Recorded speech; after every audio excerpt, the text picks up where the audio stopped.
Atos dos Apóstolos, capítulo de número 27. Em Atos, capítulo 27. Vamos no tempo aí com o recesso para estudarmos os 5 solas da Reforma Protestante. E hoje vamos voltar aqui ao capítulo 27. Os irmãos podem permanecer assentados. O texto é uma narrativa. E para que possamos compreender, pelo menos a história, é necessário a gente ler todo o capítulo 11. Mas não há outra forma da gente entender, porque é uma história, uma narrativa, tá? Para lermos apenas um pedaço. E a gente vai expor e vamos tirar algumas instruções para a nossa vida. Então, por favor, acompanhe essa leitura. Atos 27. Quando foi decidido que navegássemos para a Itália, entregaram Paulo e alguns outros presos a um centurião chamado Júlio, da corte imperial. Embarcando num navio Adramentino, que estava de partida para costear a Ásia, fizemos ao mar, indo conosco a Aristarco, Macedônio de Tessalônica. No dia seguinte, chegamos a Silo, e Júlio, tratando Paulo com humanidade, permitiu-lhe ver os amigos e obter assistência. Partiu daí, navegando sobre a proteção de Chipre, por ser contrário dos ventos, e tendo atravessado o mar ao longo da Cilícia e Panfilha, chegamos a Mira, na Lícia.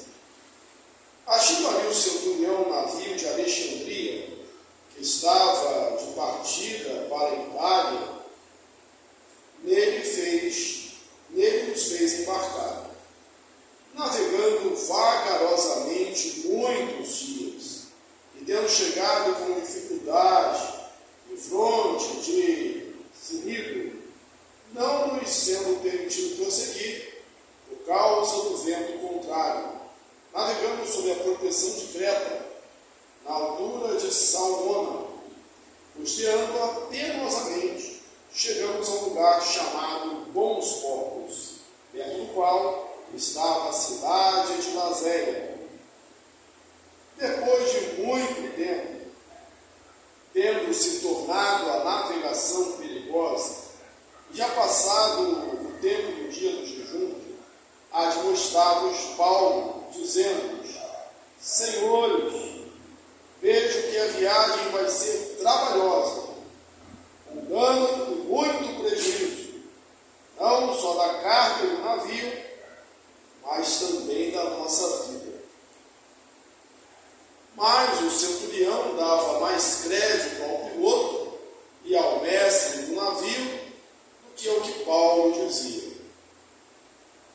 Não sendo porto próprio para invernar, a maioria deles era de opinião que partissem dali para ver se podiam chegar a Fenícia e aí passar o inverno, visto ser um porto de Creta, o qual olhava para o noroeste e para o sudeste, soprando brandamente o vento sul, e pensando eles ter alcançado o que desejavam, levantaram âncora e foram costeando mais de perto a ilha de Creta. Entretanto, não muito depois, desencadeou-se do lado da ilha um tufão de vento chamado Euroquilão. Sendo o navio arrastado com violência, sem poder resistir ao vento, cessamos a manobra e nos fomos deixando levar. Passando sob a proteção de uma ilhota chamada Cauda, a custo conseguimos recolher o bote. E, levantando este, usaram de todos os meios para cingir o navio. E, temendo que dessem a Sirte, arriaram os aparelhos e foram ao leme. Açoitados severamente pela tormenta, no dia seguinte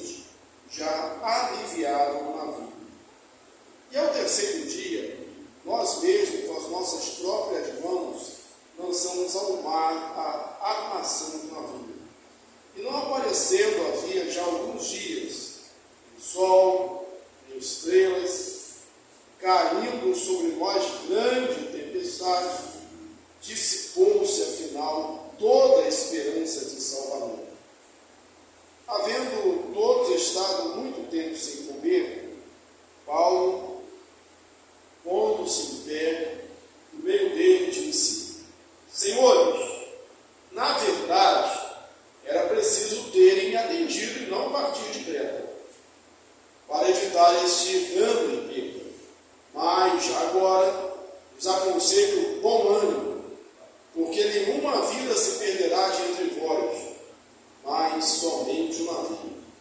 Porque esta mesma noite, o anjo de Deus, de quem eu sou e a quem sirvo, esteve comigo, dizendo: Paulo, não temas, é preciso que compareças perante César, e esse Deus, por sua graça, te deu todos quantos navegam contigo. Portanto, senhores, deem de bom ânimo, pois eu confio em Deus, que sucederá do modo como me foi dito. Porém é necessário que vamos dar uma ilha. Quando chegou a 14ª noite, sendo nós batidos de um lado para o outro do mar Adriático, por volta da meia-noite, pressentiram os marinheiros que já se aproximava de alguma terra, e lançando rumo, acharam 20 braças. Passando um pouco mais adiante, tornaram a lançar o prumo e acharam 15 braças. Receosos de que fossem atirados contra algum lugar rochoso, lançaram na popa 4 ângulos e oravam para que rompesse o dia. Procurando os marinheiros fugir do navio, e tendo arriado o bote ao mar, a pretexto de que estavam para lançar âncoras da proa, disse Paulo ao centurião e aos soldados: Se estes não permanecerem a bordo, vós não podereis salvar-vos. Então os soldados cortaram os cabos do bote e o deixaram afastar-se. Enquanto amanhecia, Paulo rogava a todos que se alimentassem, dizendo: Hoje é o 14º dia que, esperando, estáis sem comer nada tendo provado. Eu vos rogo que comais alguma coisa, porque disto depende a vossa segurança, pois nenhum de vós perderá nem mesmo um fio de cabelo. Tendo dito isso, tomando o pão, deu graças a Deus na presença de todos, e depois de partir, começou a comer. Todos cobraram ânimo e se puseram também a comer. Estavam no barco 276 pessoas ao todo. Refeitos com a comida, aliviaram o navio, lançando o trigo no mar. Quando amanheceu, não reconheceram a terra, mas avistaram uma enseada, onde havia praia. Então consultaram entre si se não podiam encalhar ali o navio. Levantando as âncoras, deixaram-se ir ao mar, largando também as amarras do leme, e lançando a vela de proa ao vento, dirigiram-se para a praia. Dando, porém, no lugar onde 2 correntes se encontravam, encalharam ali o navio. A proa encravou-se e ficou imóvel, mas a popa se abria pela violência do mar. O parecer dos soldados era que matassem os presos, para que nenhum deles nadando fugisse.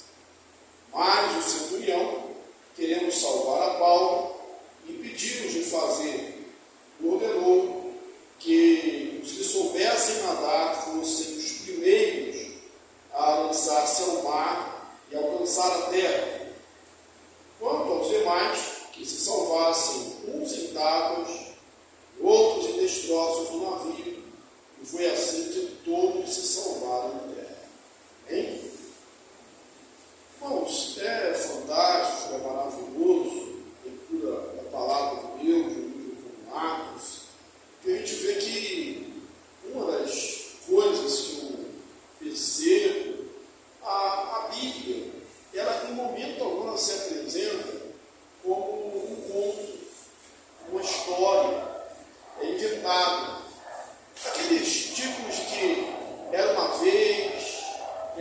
dia.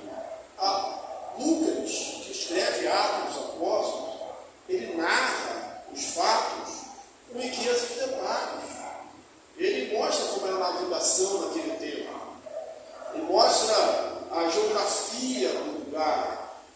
Ele mostra como as coisas realmente se processaram, como tudo aconteceu. Essa história, uma tempestade, uma história real, uma história que ocorreu, mas dela nós podemos tirar desse evento histórico, real, algumas aplicações práticas para a nossa vida. Logo de início, eu vejo aqui a bondade, eu vejo algo, assim, uma bondade em relação ao apóstolo Paulo. Em alguns casos, a gente vê aqui no livro de Atos, que os centuriões, aquele comandante de 100 soldados, normalmente eram solícitos, benéficos à igreja dos apóstolos. Aqui Paulo é um prisioneiro, ele é entregue a uma corte, ao cuidado do centurião, apresenta-se o nome do centurião, Júnior, e diz que o centurião tratou Paulo com humanidade.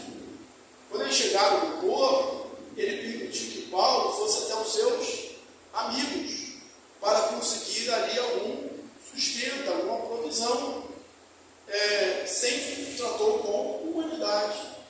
Um pouco mais ao término aqui já no texto, quando os marinheiros viram que tudo estava perdido, que agora o navio ia afundar mesmo,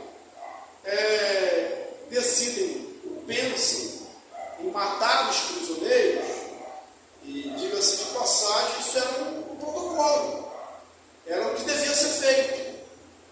Olha, se vai afundar o navio, o soldado ele tem que salvar esse prisioneiro, que ele mate o prisioneiro, ele não pode deixar o prisioneiro fugir.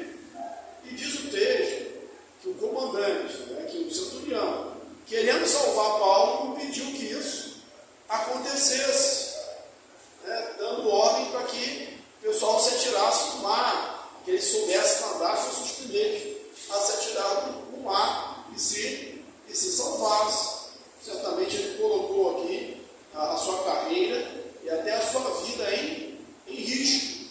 Então a gente vê que sempre há algumas pessoas que agem com benevolência a nosso respeito. Mas há um outro exemplo de alguém que acompanhava Paulo, Aristarco. Mas como que Aristarco conseguiu acompanhar Paulo na viagem? Se Paulo não estava viajando a turismo, não estava viajando pelos seus meios próprios, ele estava viajando como prisioneiro. E segundo alguns estudiosos, só havia uma maneira de Aristarco acompanhar Paulo nessa viagem.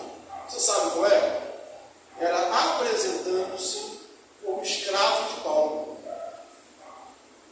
E aí, a gente vê algo, se isso é o que aconteceu, segundo os estudiosos, a única maneira de poder acompanhar Paulo é que ele mostrou uma grande bondade, a ponto de preferir passar-se por escravo do que abandonar o amigo, do que abandonar o apóstolo. Como é bom quando a gente encontra a nossa caminhada, como isso nos ajuda, como isso nos sustenta no meio das crises. Inclusive aqui no texto fala da tempestade, naufrágio, a gente podia colocar um tema. Como é bom a gente, quando está passando pelas tempestades da vida, pelos naufrágios da vida, pelas adversidades da vida, a gente poder contar com a benevolência de umas pessoas e com a amizade inegociável de outras pessoas. Como é bom, no meio das nossas provações, a gente ter amigo perto da gente. Isso aconteceu com Paulo, através de Aristarco e através aí do oficial romano, do centurião romano, chamado Júlio.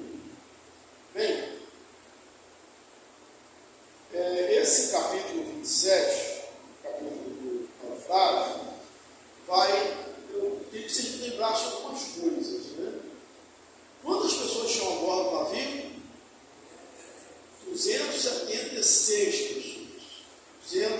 276 pessoas. O navio era um navio de carga, era um navio que transportava trigo de Alexandria para a Itália, do Egito para a Itália. Por essas informações, você pode responder com clareza a seguinte pergunta: o navio era pequeno ou era grande? Era grande. Um navio grande.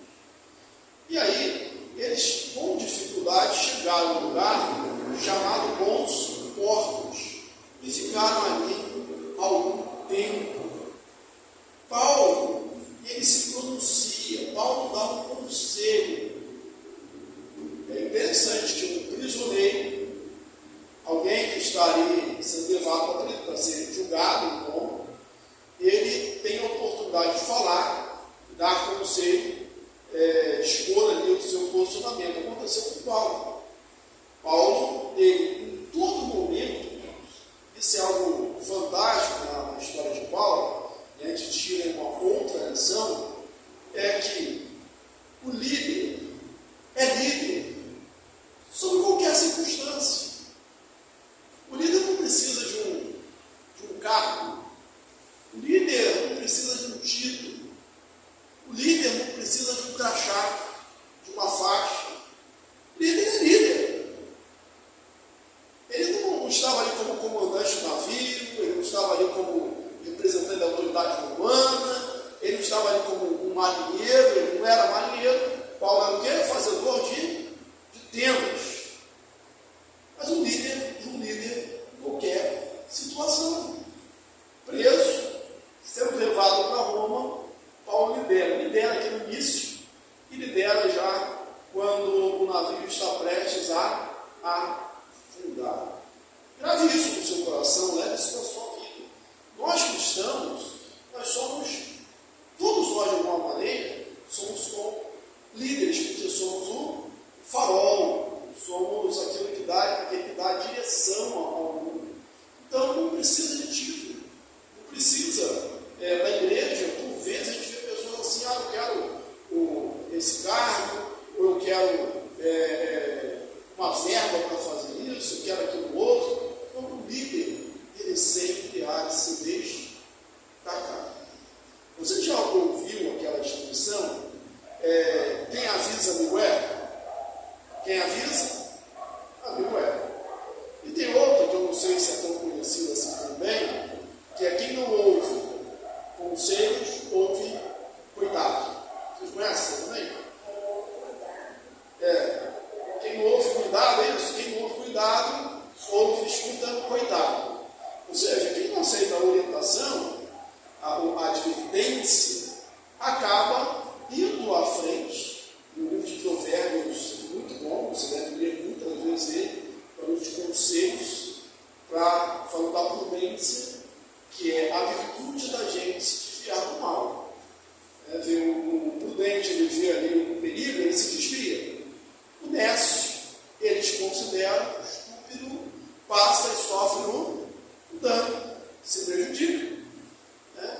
Paulo aqui está no conselho: senhores, eu vejo que a viagem vai ser penosa, com perda do navio e das nossas próprias vidas. Isso, irmãos, embora Paulo não fosse um marinheiro, não fazia muito tempo, mas lá em Coríntios, acho que é 1 Coríntios 11, ele, ou 2 Coríntios 11, que vou passar para os irmãos, ele diz assim, quando ele fala das lutas que ele teve, assim, e naufrágio 3 vezes. Então ele podia não entender, podia não ser um profissional dos mares, mas ele era um homem já experiente nesse negócio, né? E naufrágio 3 vezes. E era conhecimento comum que no inverno, depois a gente encontrar lá aqui, no inverno é um calor tremendo, lá é o inverno. Então,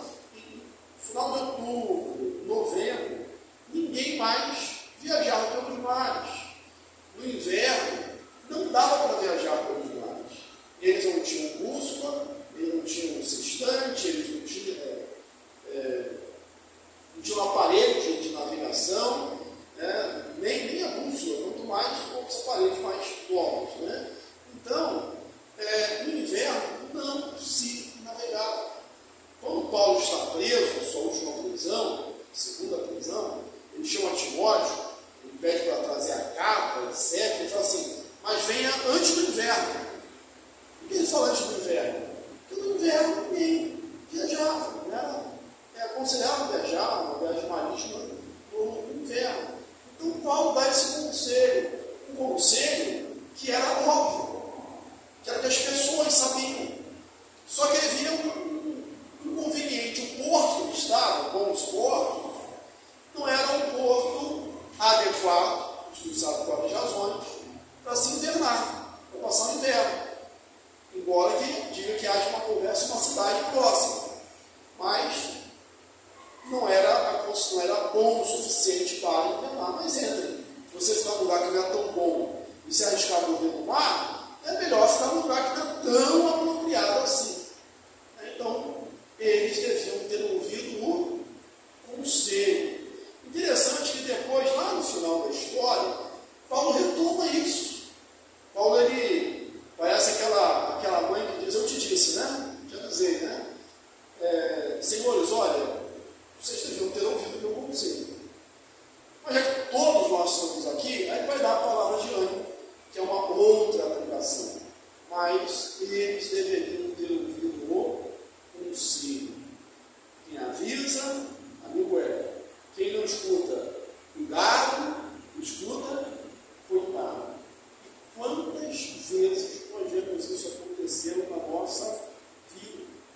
É como os filhos que não escutaram os conselhos dos seus pais em relação ao estudo, em relação ao trabalho, em relação ao namoro, em relação à fé, à igreja, e depois se arrependem, choram e sofrem por causa de não ter ouvido alguns conselhos. Por vezes nós ouvimos alguns irmãos dizendo assim, se eu tivesse, mais ou menos o que o pessoal fala, se eu tivesse a cabeça de hoje, quando eu tinha 20 anos, né? Se eu tivesse essa mentalidade quando eu tinha 20 anos, eu teria tomado algumas decisões diferentes.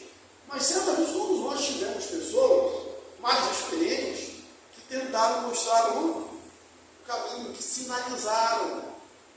Mas nós desrespeitamos, desconsideramos todos os avisos. E quem faz isso, sofre. O ditado popular é bom, os aforismos se impõem, de uma maneira muito singela, muito simples, né? Assim, simples mesmo, revela o conhecimento de gerações. E tem um outro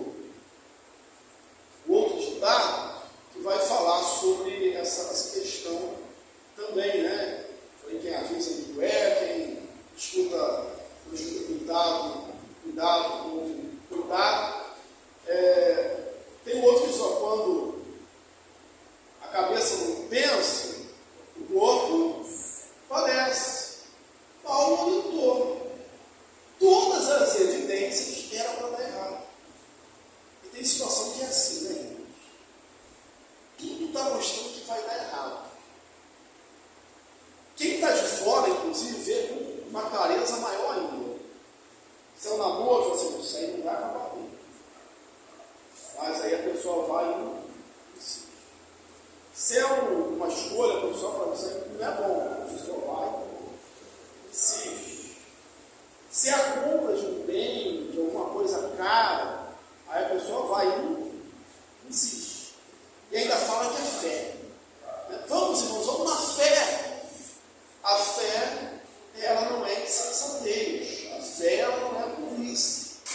A fé, ela não é oposta ao cuidado, à prudência, à previsão.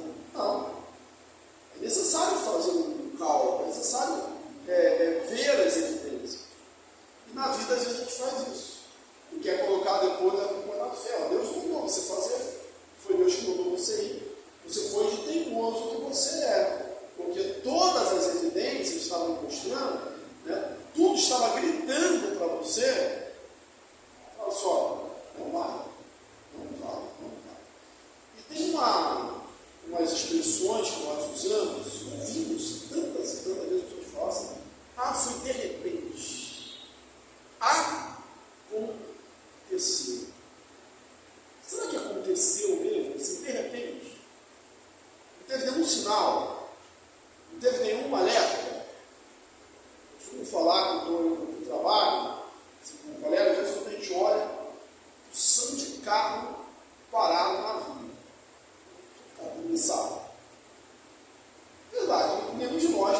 dizer que Ricardo nunca pode dizer, dessa água eu não beberei. Vai acontecer.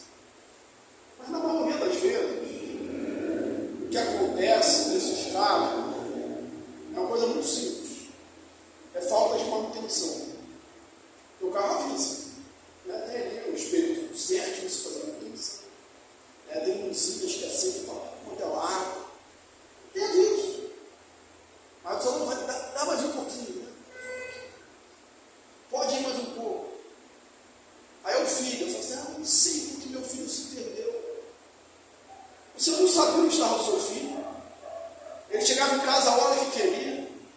Tinha os amigos que queriam. Aí você diz que depois que, não sabia, aconteceu. Que de repente, eu vi meu filho drogado, viciado, perdido. Foi de repente mesmo. De repente. Aí com relação ao casamento, às vezes você fala a mesma coisa. Aconteceu de repente, não foi de repente. Foi uma grosseria ali, uma falta de atenção ali, uma falta de amor, de cuidado, uma indiferença, se arrastando ao longo de anos, com vários sinais de alerta, de várias coisas gritando. E aí um dia realmente, a gota d'água, né? Não estourou. Mas raramente, vamos dizer sempre, raramente, isso não aconteceu sem algum aviso, sem algum sinal. Outra coisa interessante aqui, logo no início do texto, é que quando Paulo fala isso, o comandante, o centurião, o comandante do navio, o centurião prefere ouvir o comandante, o chefe do navio, o dono da carga, do que a Paulo. Daí tudo bem, porque os experientes do mar não tem os outros, né? Só que Paulo estava falando uma coisa sensata, uma coisa coerente, falando um homem de Deus. E o que eles fazem? Que é notório no texto. A maioria era de parecer que partíssemos e tentássemos chegar a um ponto de queda. A maioria era favorável. Nem sempre a maioria tem razão. Nem sempre a maioria é a voz de Deus. Como se fala, a voz do povo é a voz de Deus. Nem sempre. Foi a maioria que gritou lá na crucificação Barrabás. Maioria. Então, mesmo quando algumas leis são aprovadas, você vai falar a maioria, é o povo, é a democracia. Nem sempre é o povo, nem sempre está de acordo com a vontade de Deus. Nem sempre a maioria está com a razão. Há uma expressão aqui. Primeiro é que eles viram, sobrou um vento soprando, né? E aí eles pensavam que tinham alcançado o que pretendiam. Vamos falar que às vezes o diabo às vezes não, o diabo é sempre sujo, né? Mas às vezes acontece isso, né? Você vai ali no erro, ali no caminho, aí tem essas coisas boas, você está certo, está dando certo, está bom, né? Foi só para dar uma alegria provisória. Talvez alguém dissesse assim, tá vendo? Esse Paulo não está com nada. Se a gente tivesse escutado ele, é só tempo bom para a gente viajar, que o brisa suave está soprando, mas aí, de repente, veio um vento. O vento tinha até nome, né? Tal de Euro Aquino. E aí eu retomo aqui o meu pensamento anterior, dizendo, as tempestades da nossa vida, às vezes até nome tem. Até nome tem. De tão conhecidas que elas são. Você sabia que ia dar errado. Você sabia que isso ia acontecer. Você foi de teimoso, né? De teimoso mesmo. Né? Tem que dar burro em ponta de faca. Ou no linguajar bíblico que recalcitra contra os aguilhões. Hoje teimoso que é. Já perguntei quantos tripulantes, quantas pessoas ao total, né, tripulantes tinha no navio? 276, eu quero saber. Né? E o tempo que eles ficaram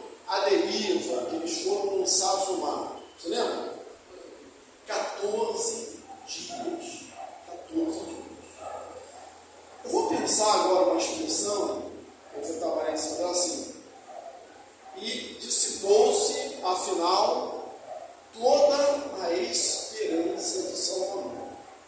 Dissipou-se, afinal, toda a esperança. Às vezes nós estamos assim, acabou a esperança. Agora não tem mais jeito. Aqueles marinheiros experientes, aqueles soldados corajosos, aqueles presos, perigosos, às vezes homens que não tinham mais nada a perder mesmo, dissipou-se, afinal, toda a esperança de salvamento. O texto vai mostrar algumas coisas que aconteceram antes disso. Eles lançaram a aparelhagem do navio, talvez mesas, cadeiras, tudo que era antes útil, foi lançado fora, com suas próprias mãos. Antes disso, diz que com muito custo recolheram o bote, um balde d'água, balde, ele é elétrico, não é? Você consegue levantar um balde desse tamanho tranquilo. Agora, quando você vai levantar ele cheio d'água, é outra história, né? O bote, sabiam levantar o bote. Mas no meio da tempestade, o bote devia estar cheio de água. Eles estavam levantando o bote cheio de água. Com dificuldade, era necessário levantar o bote, para que ele não ficasse batendo e ele mesmo destruísse o casco do navio. Levantaram com muita dificuldade. Depois vai dizer que eles, com as próprias mãos, aliviavam o navio. Diz que eles cingiram o navio. Entende bem o que é isso? Eu não chamo de dizer que amarraram, lançaram corda por baixo. Não sei como eles conseguiram fazer isso no meio da tempestade. Mas, de certa forma, eles tentaram fortificar, fortalecer o navio. Então, fizeram tudo que podiam. E uma outra expressão que vai aparecer aqui, e fomos deixando levar. Quer dizer, chegou uma hora, no começo do texto ele fala assim, que o vento era contrário. Eles chegaram com dificuldade assim com os botes. Então, porque não deviam ter saído.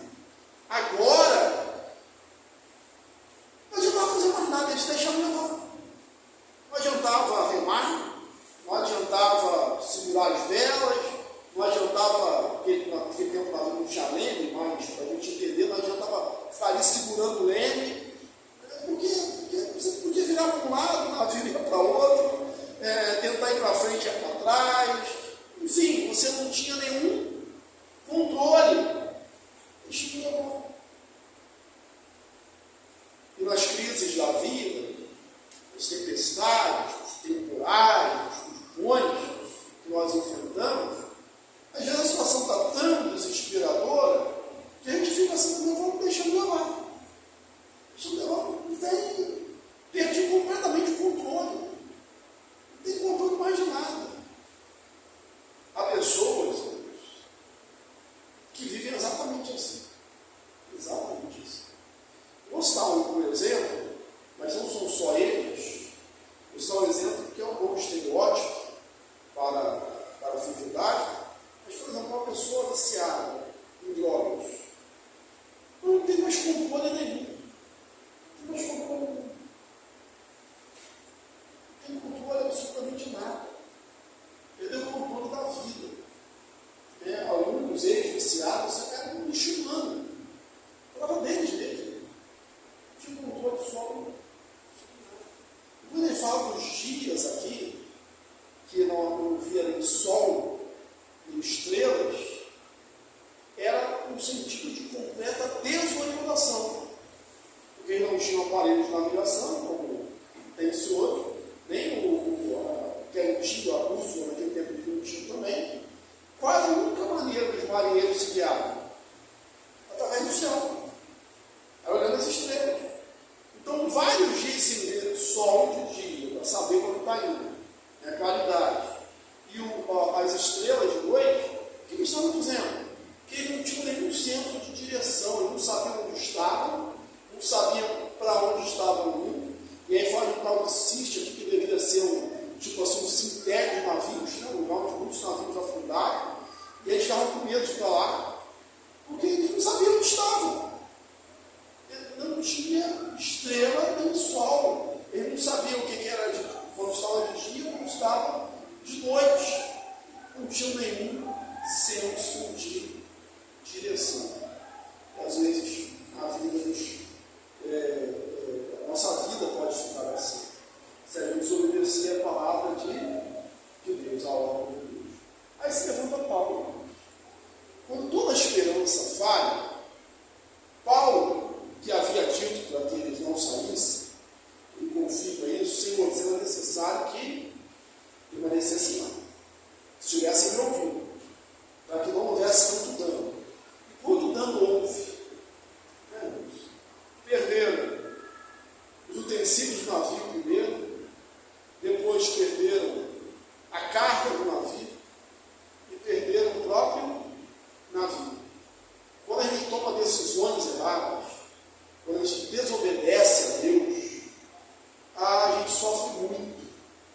Inclusive, há perdas financeiras, não só espirituais, emocionais, morais, mas há perdas financeiras. Há pessoas sofrendo financeiramente, que não tem nenhum apelo à teologia da prosperidade, nada disso. Mas é lógico, é bíblico. Por vezes as pessoas sofrem financeiramente porque desobedeceram a Deus. Sofrem financeiramente porque tomaram decisões erradas.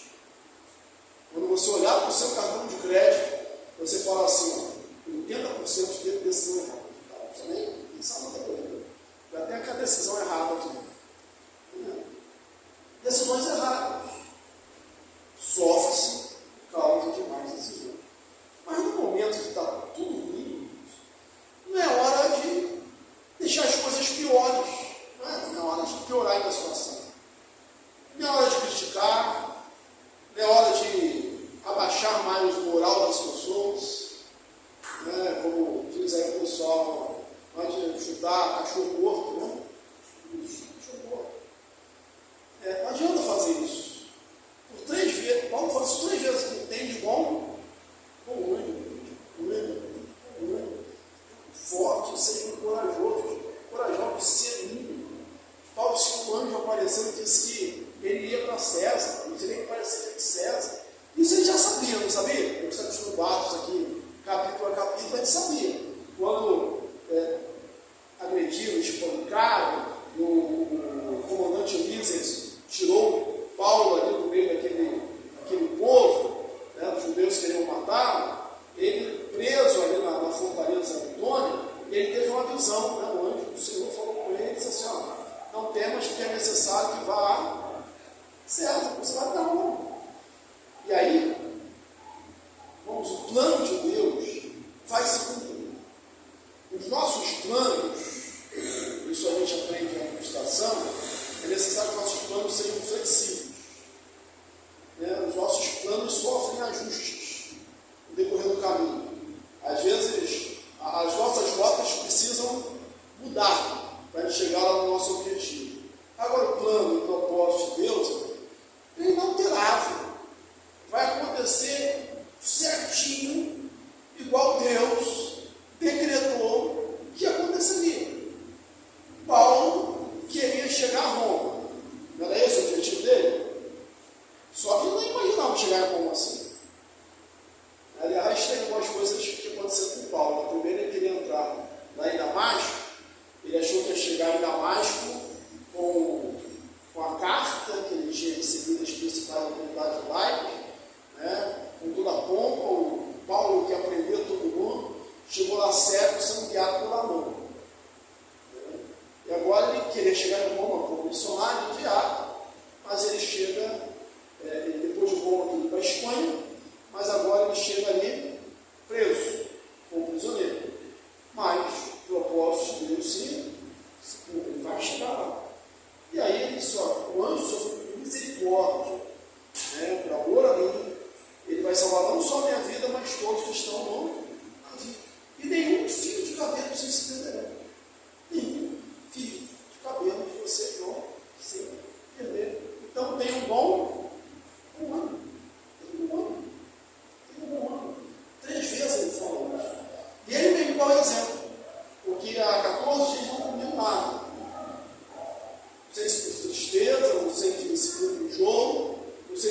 estava, né, o tempo todo sendo batido ali por vento, por tempestade, mas eles estavam sem comer, e fracos, com certeza. Em todos os sentidos, né, emocionalmente, espiritualmente, fisicamente. Paulo os anima e diz: como? Porque disso depende a vossa segurança, a vossa vida. E ele mesmo deu exemplo, partindo do pão, dando graça assim, ele mesmo pensou comigo. Assim, o exemplo, o líder, ele arrasta, não é isso? O líder, as pessoas seguem ele. O líder, ele faz primeiro. E foi o que Paulo fez. Interessante, quando amanhã eles oram para amanhecer o dia. Tem coisas que a gente ora, mas nem precisa orar. Não é verdade? A gente ora, não precisa orar. Por exemplo, amanhecer o dia. Vai amanhecer, né? Se orar, não ora, não amanhecer. Só que aí você tem que lembrar que há 14 dias eles não viam nem sol, nem estrelas. A lógica ali está diferente. E numa aplicação didática, espiritual para a gente, você lembra daquele texto? O choro pode durar uma noite, mas a alegria vem pela manhã. Por vezes, a noite parece mais longa do que ela é. Só parece. Porque a lógica está ali, é o mesmo horário que todo mundo, mas às vezes a nossa angústia, o nosso sofrimento, ela parece mais longa, mais comprida. A gente ora assim: alivia, Senhor, abrevia, Senhor, faz com que amanheça logo. Deus, me faz aguentar isso. E eles oraram. E viram a terra, só que não conheceram. Vamos calhar o navio lá na praia. Só que os planos se frustram, porque antes disso, o navio cai e vai se partir. E olha o que acontece. O líder, ele está atento. Não somos poucos. O crente não precisa ser doido. Paulo está dizendo: todo mundo vai se salvar. Paulo é um espiritual. Paulo é uma divisão. Mas o Paulo é um também de pé no chão. Olha, não sai do corpo, porque vai perder a vida na vida. Depois ele dá a palavra de ânimo, é o incentivador. Mas o que acontece depois disso? Você lembra o que aconteceu? Os marinheiros, a tripulação, eles queriam estar no bote, iam baixar o bote, para não chover, né? Com a desculpa de que iam lançar âncora. Mas o que eles queriam fazer? Fugir, abandonar a embarcação, porque eles tinham que o negócio ia se partir ali. O que Paulo falou para o comandante? Se eles não permanecerem a bordo, vocês não podem se salvar. Mas não vai perder nenhum fio de cabelo, não é isso? Mas tem alguns passos que precisam ser dados. Se esses são os marinheiros não permanecerem, vocês não vão poder salvar, ninguém vai salvar. E aí o comandante toma uma atitude bem radical. Ele manda cortar as cordas dos botes para os botes ir embora. E agora não tem jeito, tem escapatória. Todo mundo vai ficar no barco. Ninguém vai sair daqui. De fato, todos se salvam. Vocês continuam no capítulo 21, tá? Na ilha de Malta. Irmãos, a aplicação desse texto da nossa vida. Existem evidências, existem sinais. Às vezes, as circunstâncias gritam para a gente: não vai por ali. E a gente vai. A gente não ouve o conceito da Bíblia, a gente não ouve a palavra de Deus. Os nossos estudos de domingo têm mostrado isso. Olha, a gente deve perguntar: qual é a vontade de Deus? Escolher é necessário, mas a vontade de Deus. Escolher conforme a vontade de Deus. Se tudo por aí tem que vai dar errado, que não está de acordo com a vontade de Deus, não vai. Se for o prejuízo, vai acontecer com a vida, com os bens, às vezes com a própria família. Às vezes está um preço alto demais por escolhas erradas.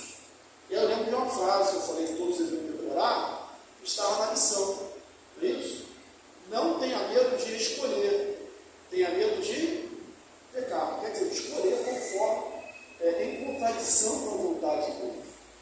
Então, essa é uma aplicação. A outra aplicação que nós temos aqui é que quando tudo está ruim, não adianta a gente ser mais uma voz para criticar. E normalmente acontece, quando está tudo ruim, a gente encontra uma multidão de gente para criticar. Agora, para ajudar, para mostrar a direção, para dizer o que você tem que fazer, para ser a voz profética, a voz de Deus, é difícil. Paulo foi isso como líder. Quando todo mundo disse, ó, toda a esperança se dissipou, Paulo por 3 vezes, tem de bom ânimo, tem de bom ânimo, tem de bom ânimo. Coma.